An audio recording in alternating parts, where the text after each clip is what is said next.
my co-host, my cafe con leche, my officially Jorge. Hi, baby. Hey, did you vote?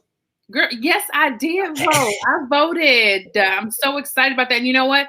There was zero line. Like I waited absolutely no time to vote. My husband and I went, and it was pretty cool because it was my husband's actual first time voting. Well, congratulations. So, I was very happy that he decided to participate in this election. I was like, listen, if you're going to live in this house and sleep next to this pillow right here.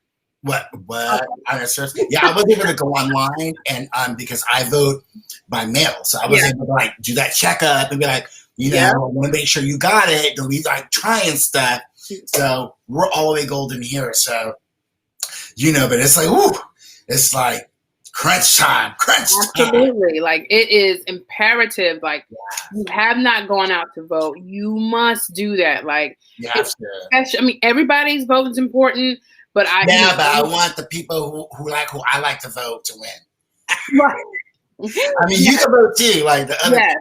But I'm just saying, like in our world, Yes, that part. All right. So listen, we have so much to talk about. But first, and y'all gonna need some coffee before we get into all this.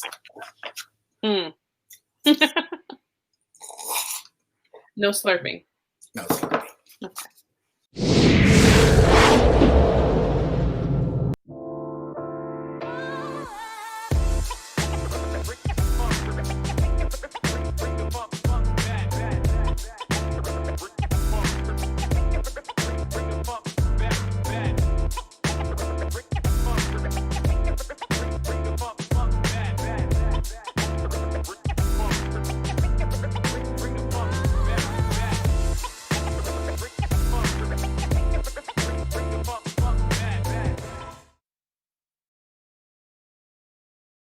Mocha in the Morning is brought to you in part by the Portico Cafe, where conversation, connection, and community create change.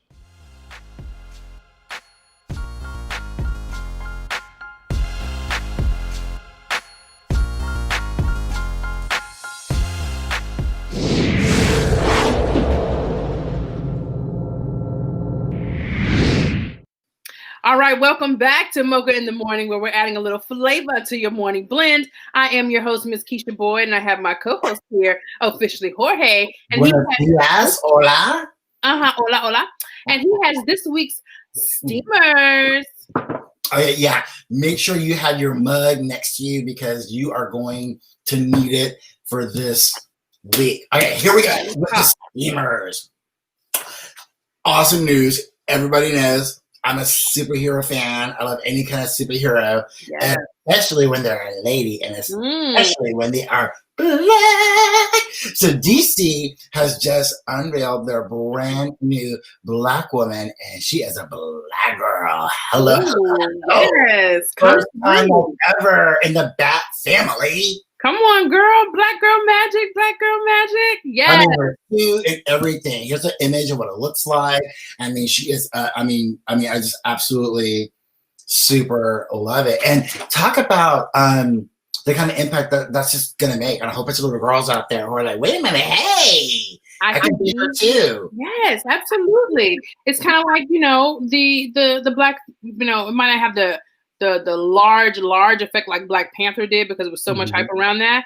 But the fact that they've added a black woman as Batwoman in this long series, I am so excited. And absolutely, it's representation. Like this 2020 has definitely taught us that companies who are smart and understand the need and the message that they need to send are making changes to the status quo. So everyone knows that, the Bat family is the first family of the DC Comics. So like, hey, welcome to the family. Yeah. All right, so it looks like Versus is still happening, right? Yeah. Still in 2020 we have Versus, and T.I. has just accepted Jeezy's Versus Challenge. You can go to www.revolt.com to read up on that. So what do you think about that, Keisha? So I'm biased, because young Jeezy is actually my family. He's my cousin. So I have a personal bias because I gotta support the family first. And I'm a T.I. fan for sure. Right. But Jeezy, his name is Jay for the family. Maybe we can get him to get us a statement on us. Maybe we could work on that. I might know a few people that can get a few. You might know a few people just see how he personally feels. Let me call his daddy. Like, so yeah, I'm looking forward to it. It's gonna be fun. So, Keisha, how you doing? How you doing? Well, it looks like Wendy Williams. Just go to MadameLaura.com because her fan club again is kind of concerned about her erratic behavior, like on set. So you know what the rumor mill is all about, but I don't know. She might need to take another break. Whatever she needs to do, self-care is important. 2020 it has not been for the birds, okay? And it takes some strong mental health to deal with the things that we've dealt with in this pandemic. And so, it is serious. Like, people need to understand those who are or have been substance abuse or substance dependent, it's a triggering time for them. So she's no different. Right. Not to mention the divorce, the affairs, the pandemic, she's got a child. Yeah. I mean, that's a lot for one woman to kind of carry on her shoulder pads. Yeah. So, I mean, I hope that she's good. Absolutely. We wish her the best and hope that she gets the care that she needs, first and foremost. Yeah. Take another break. She's earned it. She deserves it. Get it together. We want you to step away as your wigs do. Absolutely. As your wigs are. So, hey, speaking of love, are you ready to love? Ready to love. Aha. Yes. Let's go to x1cole.com and you'll find the story on the Ready to Love premiere. And we have a very special connection to this premiere and the people who are on it, right, Keisha? You know what? Once again, Joy Hutton is my client on the PR side. And she is a part of season 3's cast. And when you go and check out Ready to Love, if you go to OWN's website and check out Ready to Love, you can't miss Joy. Joy has big hair, big, beautiful black girl hair. And she is just, she just looks amazing. And we're going to probably try to we will get her on the show to talk about Ready to Love and, her On The Go Glam app, all this good stuff. But she is going to be very interesting throughout this season. So yeah. So definitely look out for that and just be ready to love Joy. Yes. Also, basketball. All right, to the show Basketball Wives, and everyone's like fan favorite of Evelyn Lozada. Well, just go to theblast.com and you'll see this story where she. Okay, are you ready for this? I don't think they're ready. Are you even ready for this? I don't know. Oh my God. She is dating Mark Anthony. Like J-Lo's Mark Anthony? Like, yeah. Like, Mark Anthony got a type. Like, let's get it. I'm like, now, is it a strange little Mark? It's like I don't know if that's a little opposites attract, because apparently I see Mark Anthony. For me, when I look at him, he's like this timid, quiet kind of guy. But apparently, so I don't quite get timid. Look, no. If he's locking it down, look at who he's been. It's we can't even get the words out. Mark Anthony, you better go ahead then. You better go ahead then. There's some walls. There are some walls being broke down up in here. Listen, Mark Anthony said he want him an Afro-Latina, and Evelyn Lozada definitely identifies as Afro-Latina. Yeah, she. All right. It's hot up in there. Okay? I don't know what Mark Anthony is sipping, but maybe we should sip some of that too. I don't know. Or not. All right. All right. So okay. In religious news, bad. Pope Jorge, because that's how I like to call him. Well, he just appointed the very first archbishop who is Black and American. I still don't understand why we still have to say the first Black. Isn't that crazy? We are still in the first Black of things in this world. So, but it's great news. I think it's outstanding.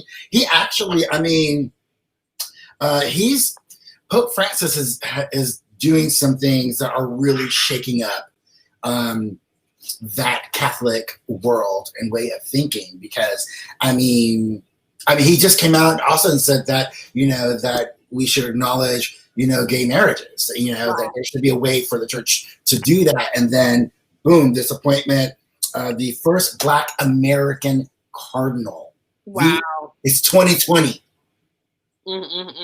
So he's really making some moves over there, like just shaking up that Catholic Church. And yeah,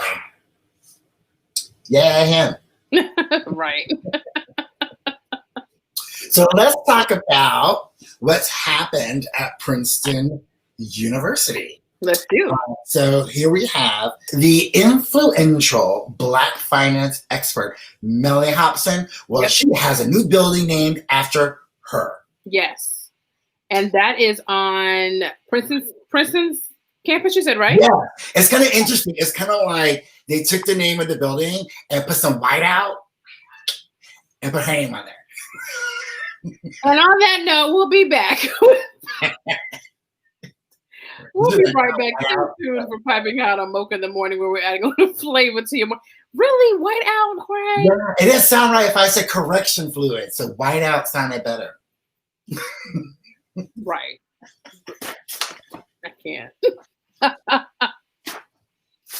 Mocha in the Morning's Piping Hot Topics has been brought to you by Patty's Peppers, Hungarian hot and sweet peppers. Which will you choose? Why not both?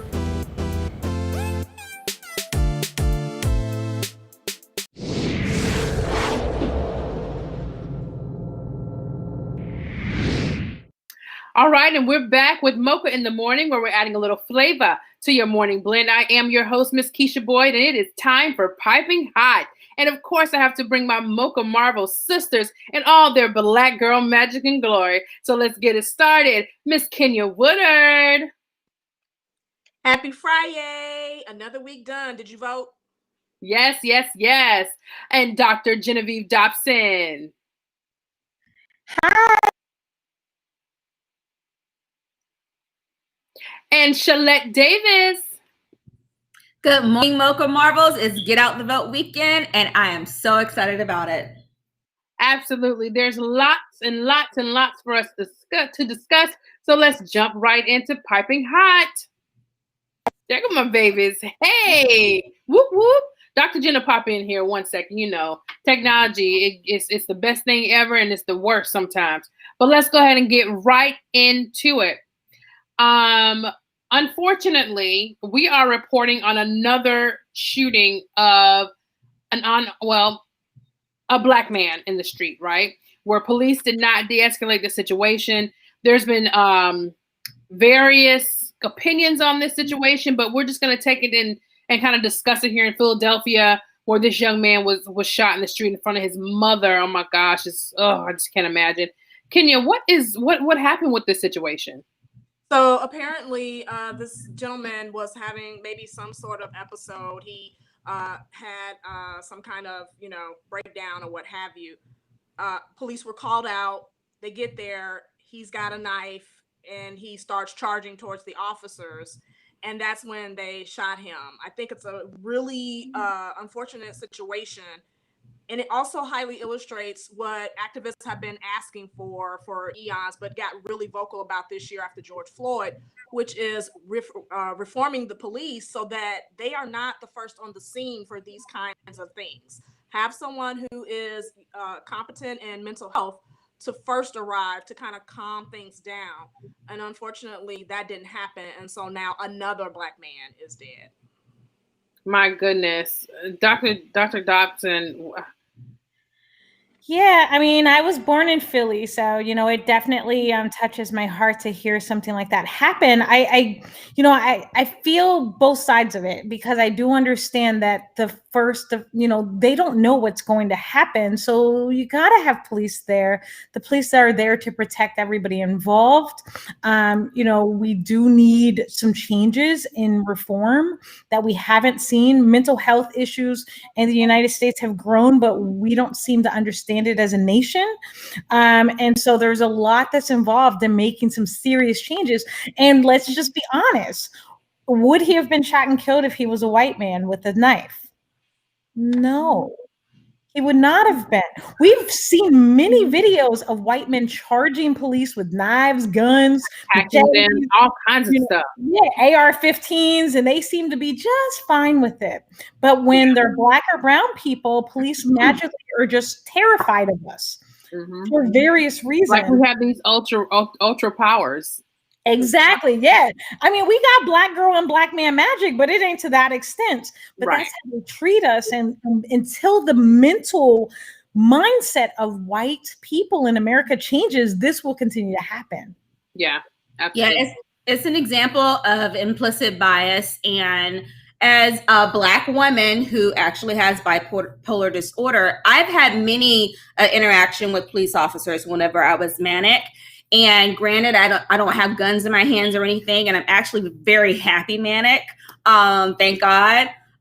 These officers were not equipped with the tools that they needed to handle the situation. And it just speaks volumes to the reform that is needed in our country in order to save lives, not only Black lives, all lives. So right now, what's happening in Philly is an example of what happens whenever you do not put the right laws and reforms in place in time to save more lives. Absolutely. I mean, it just shows that we are still eons away from where we need to be with policing and all the things that are going on. All right. I'm sorry, the officers didn't even have tasers with them. Wow. So it was like their only option was to shoot, even though there was plenty of room between the and the officers. It's ridiculous. Now, going into the situation in Nigeria, what's going on there, Kenya, with them and their democracy and all it's just a lot going on. It really is. Yeah, it's really so. The government earlier this month disbanded the special anti-robbery squad. So this was a special unit within the police force that was in place since 1992. And what happened is that an officer of this particular group shot and killed a man in front of a hotel, in front of a group of people. And it went viral. Everyone saw it, started sharing it. And next thing you know, you have all of these uprisings and protests, which isn't new, actually. So there's been lots of angst against this group almost since its formation, because according to citizens of the country, they've been operating with extreme brutal force and doing things like this, shooting citizens who, voice opposition to the government, things of that nature. So what we have now, though, is not any kind of backing down. Nigerians are protesting against SARS. The government disbanded it, but they don't really trust the government when they say they got rid of it. In fact, they formed another group called SWAT that is supposed to be, the start of a reformation of policing in Nigeria, but citizens just are not going there. They're not having it. They want some kind of accountability for what has happened to this man. And not to mention, there have been other citizens shot and killed by SARS officers since that shooting. So they want some answers. Yeah, I can imagine. So, I mean, it's just, it's crazy how these things are happening all around the world. Yeah, it's a good illustration of how police brutality is not just an American thing. We here in the US, of course, seeing things happen right in front of us, but this is something that affects folks all over the world. Absolutely, absolutely. And I'm glad that Mocha in the Morning and these platforms that we have, we're able to share it out for those who might not be in tune to what's going on internationally, because it's important that we do. Now, this is election weekend for us. okay, here in the US, and it is down to the wire. Like, we are down to the wire. My husband and I voted on Wednesday, and it was my husband's first time voting ever. And I was so excited. He was excited to vote. We sat down, and you know what? Actually, I'll send some video. Maybe our producer, well, not producer, but Jorge and our production team will be able to add it in. But I kind of documented the whole thing where he registered, got his card. You know, we went over the ballot and just made sure all was well, and he understood the amendments and the judges. We researched them, and so for his first time, he was an educated voter. And you know, it was exciting. It was really, really exciting, and I was very, very proud of him that he made the decision to be involved. But there are so many things happening with this election. Particularly, let's talk about Kushner, Trump's son-in-law, who basically said they have given the Black community, the Trump administration has given the Black community the tools to succeed, but we have to want to be successful, as if those who are not successful in poverty and living below standards they want to be there. They don't want to be successful. Shalette, what is he talking about? Like, how dare he even go there? It's like, the arrogance. It's just the absolute arrogance of affluence and privilege for someone who was literally born on third place and thought he hit a triple, who felt like he could advise someone who's literally been under, you know, the knee and the feet of American civilization for a very long time. So I cannot believe he said it, just because they speak so much about how many Black people are voting for them, how they're for the Black community, but you really don't understand the community that you're trying to quote unquote serve. And I really want to know, what are these policies that we're supposed to be benefiting from? And apparently we don't have the desire to want to improve ourselves. I mean, please, Miss V. Kushner, he has no idea. He's out of touch, and he messed up this weekend. Now, Dr. Jen, let's talk about, you know, we have quite a few things that we can talk about, but let's jump to, you know, as Shalette just referenced, you know, this arrogance and privilege. Now, in the rounding of this campaign, they're saying Trump is running out of money. What's going on? Trump running out of money? The billionaire is running out of money for his campaign. What is going on? So the first issue, so here's my thought on him running out of money. I don't believe he's had that much money in a long time. I honestly think that the whole reason why he's been like kind of avoiding sharing his taxes is because he hasn't been doing that well. Now, of course, he's got connections, he's got money, so then we're not saying he's broke. But yeah, I'm not surprised that he's running out of money. And I think that a lot of the money that he's probably gotten for the campaign probably isn't even used in the proper manner. So it's going to other investments, it's going to other businesses. Like, I mean, God only knows what he's actually doing with the money. So that doesn't surprise me.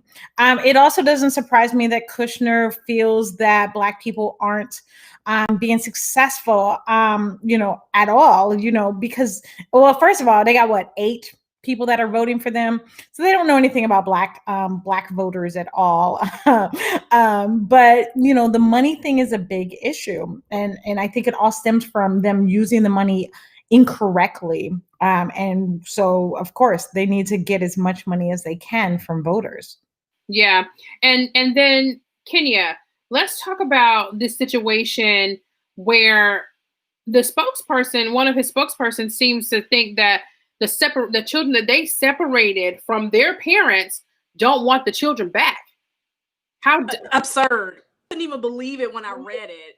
Listen, no parent willingly, especially in that kind of a situation where you're trying to seek asylum, you're trying to seek a better life for your family, you come to the border and you're immediately separated from your child with no idea when you're going to see them again, and no explanation really either why you're separated.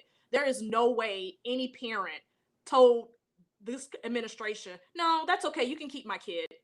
it doesn't even make sense. So this whole idea that parents are, not responding to inquiries regarding their children, and in some instances where they said that's okay, you can keep them, is BS. There are no parents that are doing this. What's happened is that the administration cannot find these children who belong to the parent, and they're making up excuses about why they're not able to match them up again.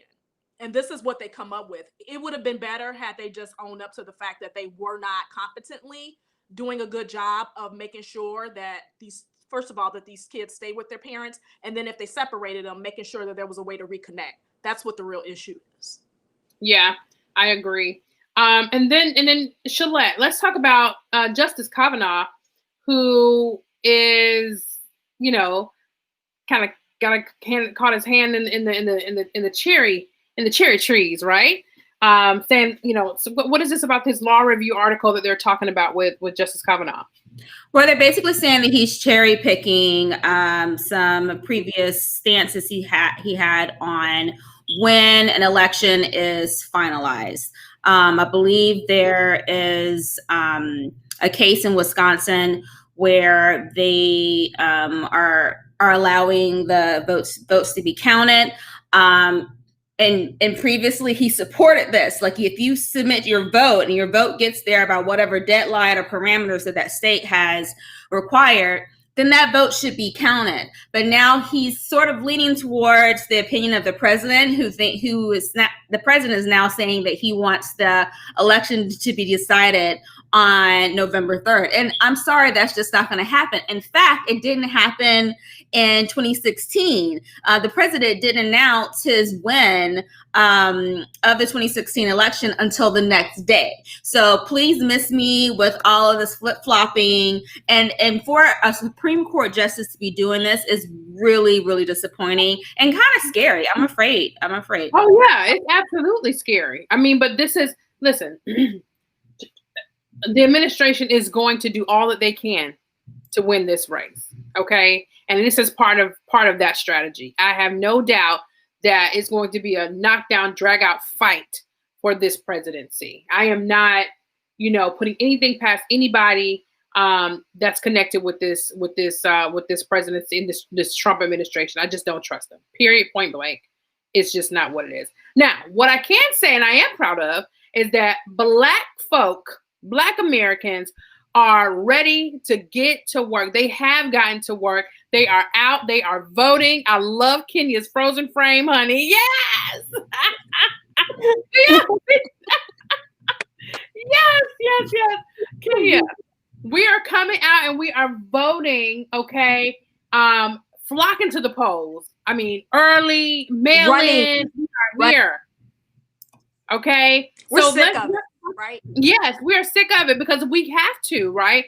Now, obviously in 2016, I think we kind of took a back seat and sat out for that race. We definitely did not show up to the polls like we did when Obama was running in both terms. We just we don't have it. We kind of sat back. But this race, this time, we are not sitting down. And there's an all-Black group, honey, arming itself and protecting and demanding change, the NFAC. Dr. Jen. Yes. You know what NFAC means, honey? I do. We can't say all the words on here, but Not Effing Around Coalition. Hello. Is the best way to state it. And, it's great because that's how powerful we need it to be for this election. Like this election, like you said, this is absolutely serious. Black people need to be involved. I actually volunteer for NAACP this year to help get voters in. So I've been making calls and text messages and like just reminding Black voters that your voice matters and that we need you. And so groups like the NFAC are really, really vital for this process to make sure that we're getting out there, we're voting, and we're promoting absolute change this year. Because I don't know about y'all, but I can't do another 4 years of Trump. I can't do it. I don't think that anyone can do another 4 years of this. Even the Trump supporters who thought they supported Trump are not ready for another 4 years. He has his folk But for I think just please, it's just at least have some presidential ways about you. Right. He left his people out in the cold to freeze to death. That's the kind of man he is, okay? Yes. I just don't understand those who still support him. I'm like, what are you really after here? Or what are you really after? All right, listen. That's enough election talk. We're gonna get, that done. Everybody, we already know, get out, vote. Let's jump into some entertainment. Shonda Rhimes, okay, who is the brain and the creator behind Olivia Pope. The show is not called Olivia Pope, Lord. How to Get Away with Murder, and somebody help me. It has just escaped me. What's the name of the show with Olivia Pope? I just forgot. Scandal. Oh, Scandal. Yes, Scandal. My brain. Scandal. Scandal, okay. And honey, she has left ABC for Netflix now. But the tipper for her was that she was trying to get some Disney tickets, okay? And they did not give her the VIP trip. They did not give her. They gave her a junket. What happened? Did they give her a junket ticket and a parking ticket? What happened, Gillette? They gave her, I don't know anything about the parking ticket. Somebody else can speak on that. But they gave her, she had to ask for it over and over again, first of all. So she had to demand it. And then they gave her something that didn't work. So she had to actually go to customer service to try to get it rectified. And the people, she was speaking to, she was like, well, I don't understand. If you're Shonda Rhimes, you don't have it. And this is a principle thing. After working so many years for ABC, like churning out so much content for ABC, I think she was already had one foot out the door. And this was just the straw that broke the camel's back, if that's the expression. I don't know. But I applaud her for stepping out and demanding that others understand what her value is as a creator, and more power to her. She's going to be so much happier at Netflix. Right. And the thing is, would this have happened if this were a Sandra Bullock or, someone, I mean, you don't want to think that this has anything to do with race. You would think that people would make sure that a Shonda Rhimes was taken care of. But I don't think that, I don't know, maybe they just didn't recognize her because she's not in front of the camera. I don't know, Dr. Jen. I mean, listen, what do you think? We know exactly. We know, okay? This absolutely would not have happened if this was any white producer, especially male, right? Especially a male white producer. He would have had a parade going up to Disney to make sure that everything was taken care of. But I think the key for her was when she kind of called it out to, who was it? I forget who she talked to, but they came back and just said, well, don't you have enough? Don't you have enough? Like, how dare you? Like, Shonda Rhimes have made you millions and millions of dollars off of her shows. And you have the audacity to say, well, don't you have enough? As if that was so hard for them to give her $154 Disney tickets. So it was blatant disrespect. She knew what it was. We know what it was. It would never have happened if she wasn't a Black woman. We all know that Black women are underrepresented. They're mistreated. Like, we know this. And it was time for her to make a move, and that was kind of the icing on the cake. So good for her. I'm happy for her. Yeah. All right, let's go on to another entertainer, Cardi B, who has been very transparent with her love for Birkin bags, right? But she is getting a little bit of pushback from people for her love for that. Dr. Kenya, talk to me about, Cardi B saying, hey, if I was a white celebrity, y'all would not be giving me all of this heat about my Birkin bag collection. Okay, but did she lie? No, I mean, I don't think she did. Yeah, so Cardi has gotten a lot of heat, almost since she jumped on the scene. She's not everybody's cup of tea. But one of the points that she made that I thought was pretty valid is that she is a woman who enjoys luxury things, and there are people who think that because of who she is, her background, what she looks like, how she talks, she shouldn't have these things. And that's apparently what's been made clear, and it kind of got to her. I can totally understand. I saw some comments on Twitter saying, well, it's a pandemic, she shouldn't be going around pushing luxury items when her fan base can't afford to buy them at this time. And I'm sorry, I'm a Cardi fan, and I won't ever be able to afford a Birkin bag. And I don't care that she likes them and she carries them and she poses with them. She can do whatever she wants to do with her bags. I think it's just a continuation of, people deciding that people look a certain way or behave a certain way or, hold certain beliefs or whatever shouldn't be associated with, luxury or fine things. And I think it's silly. Yeah, absolutely silly. I mean, what does the pandemic and her fans being able to afford have to do with her and what she does with her money? Like, really? Come on. Absolutely nothing. Absolutely nothing at all, honey. Nothing at all. So go ahead, Cardi B. Keep doing your thing. Keep doing what you do. Yeah. So that's that. But speaking of Cardi B, her and Offset got a little, on IG or not? Was it IG on live? Yeah, with Cardi B. But he was also detained recently. Shalette, do you know something about that? Like, why were they pulling him over? I honestly have no idea. I don't know anything about the story about him getting pulled over. At least I don't know the details of it. I did see a little clip. He was arrested for something. Like, he was literally detained and handcuffs. And I believe Cardi was pleading for his freedom. In the video exchange or whatever exchange they had, he was like, I'm kind of an important person. Do you not know who I am? But I want to speak on this live. I'm sorry. Speak on the live. Offset went live in their bedroom whenever he was trying, and I'm being very, very nice here. He was trying to have an intimate moment with his wife for now.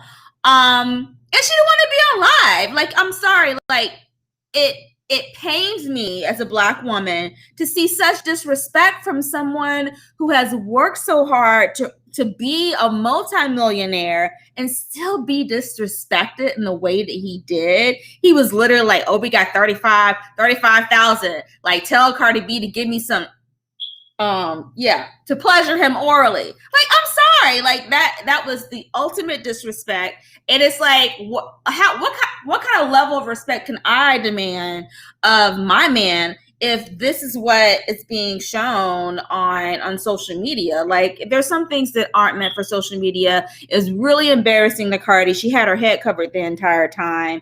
And I'm going to stand by what Megan said weeks ago, is that you have to respect Black women. Respect Cardi, respect Shonda Rhimes, put some respect on our names, period. Okay, you see all these beautiful Mocha Marvel sisters I have with me, and we demand our respect, ladies, correct? From everybody. Absolutely. But that is crazy that he would do that to your own wife. But unfortunately, we've seen and heard worse. Listen, to close out our Piping Hot segment, let's talk about Adele on Saturday Night Live. Now, we all have opinions about this, and we're going to start with Kenya. So Adele was on a Saturday Night Live skit and apparently misappropriating the culture and used satire, to talk about, I think it was like working women in Africa, right? So she's gotten some pushback, and some people are like, you got to understand it, or people have various opinions. Kenya, what's your thought on it? Well, okay, so Adele has had some missteps lately. Remember a few weeks back, she was wearing Bantu knots and a Jamaican flag. And there was questions then about, her, misappropriating culture or whatever. So, yeah, now we have this SNL skit, and a lot of people are saying, hey, it's satire. And, there's a little bit of truth in here about, the white savior complex when it comes to Africa.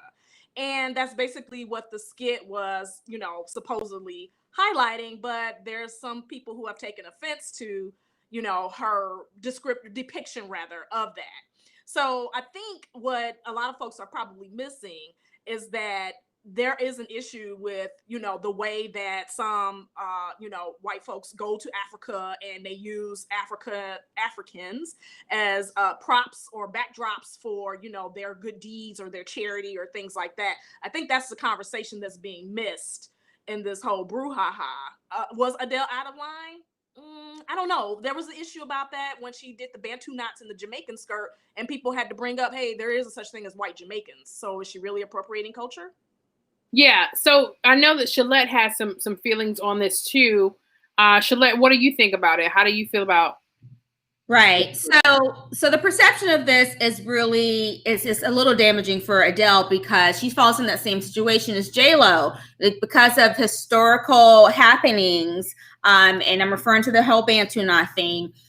People are going to heavily criticize her a bit more than, let's say, if it was like Nicole Kidman doing the same skit about South Africa. And the skit is actually really great. I thought it was funny satire because, they were talking about white divorced women looking to, start a new chapter of their lives with some black men, period. That's it.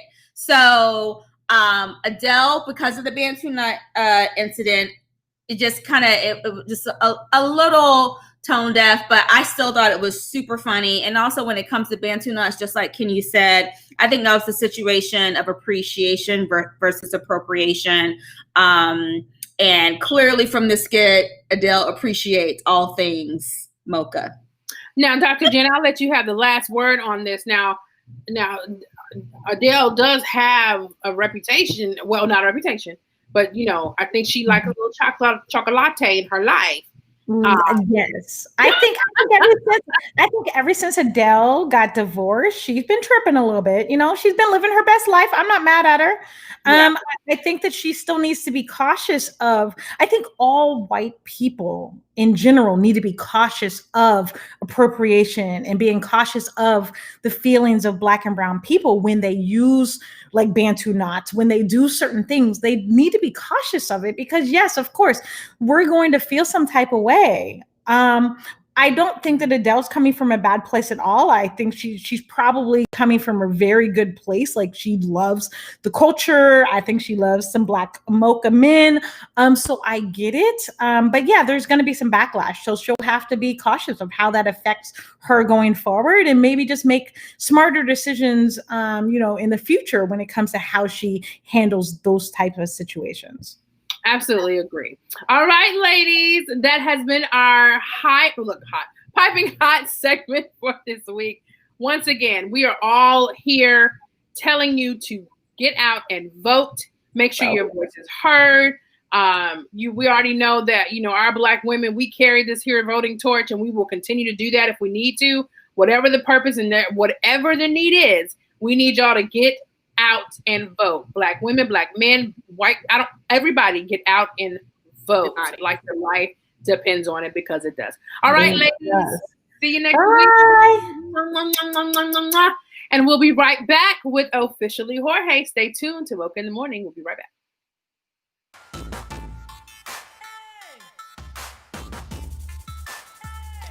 Promotional consideration is brought to you by the Klingman Group.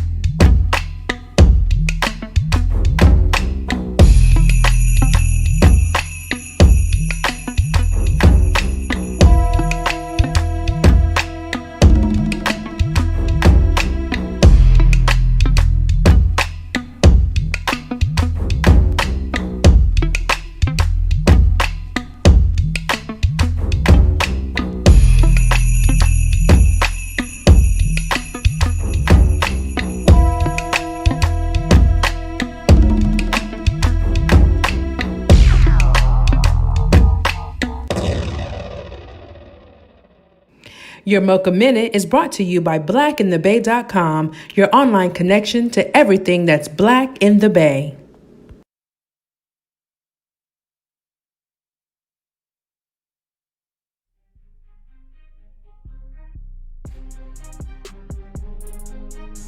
Hey, Mocha Marvels. Guess who was on TikTok this week? Did y'all catch Sasha Obama getting her little rap on the City Girls? Check out this week's Mocha Moment.